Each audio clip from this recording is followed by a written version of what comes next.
Hi, I'm Kyle, I'm an illustrator, and I'm going to take you through some tips on drawing manga and chibi.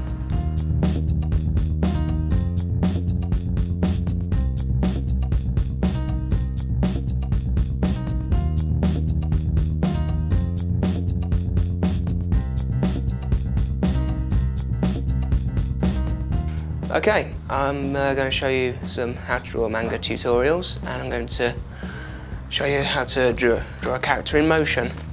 The best thing you can do really is have a reference image. I'm working for one here, I can't really show you, in case we get in trouble. But it's worth taking the time just to find a good image to work from before you start jumping into doing ones yourself, because it's good to have that reference and practice. I'm just starting off with the head. It's good to have your basics down at this point, but I'm just going to mark out a bit of it just to show you. We've got the head there, which is just a sort of just off oval sort of shape. Just attached to that, we're just going to have the neck coming down here. Just attached on.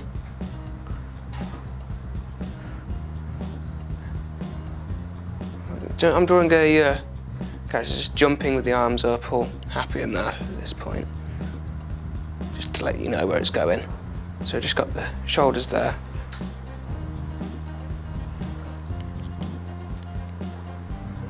Try and get the line of motion sorted out, so that sort of motion. Getting the rib cage in there, just blocking this in nice and quickly, just taking you through the basics of how I work.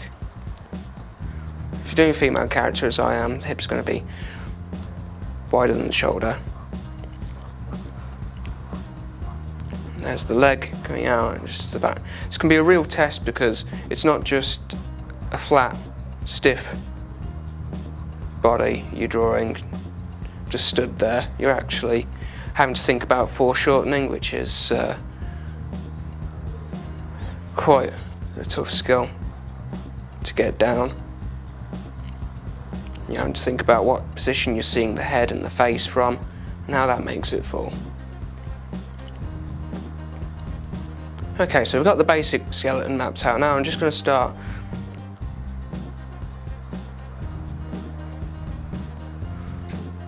just filling this in. Like to fill out character. Just think about where the breast falls, just there. Remember, the breast just attaches to pectoral and the shoulder muscles.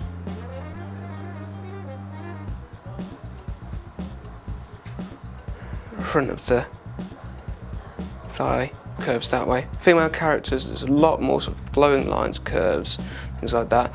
Male characters tend to be a lot straighter, more angular. Just got the curve of the back of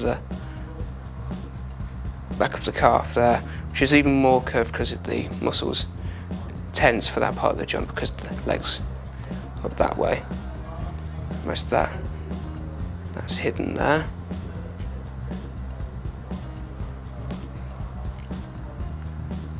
Just bucking that in. As I said, I did kind of make light of it, but it is very important to think of a line of motion, and you get a lot better result if you think of that line as a curve. You look at any good action manga or someone I'm a particular fan of. You look at anything Jack Kirby or Steve Ditko ever drew for Marvel, and you'll see those big curving lines of motion.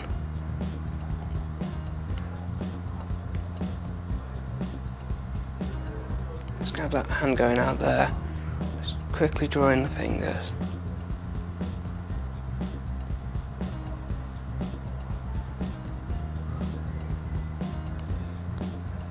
Don't want to make hands too big on a female character, but we're just trying to work a little bit quickly here.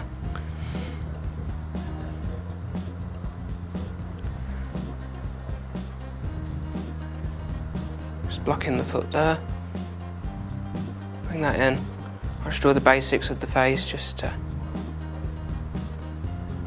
let you know where it would fall.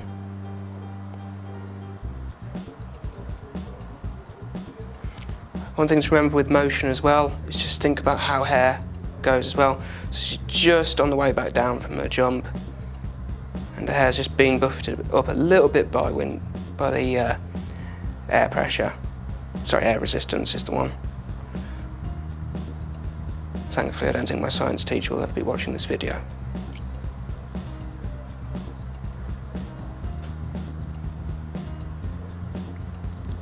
And there we go.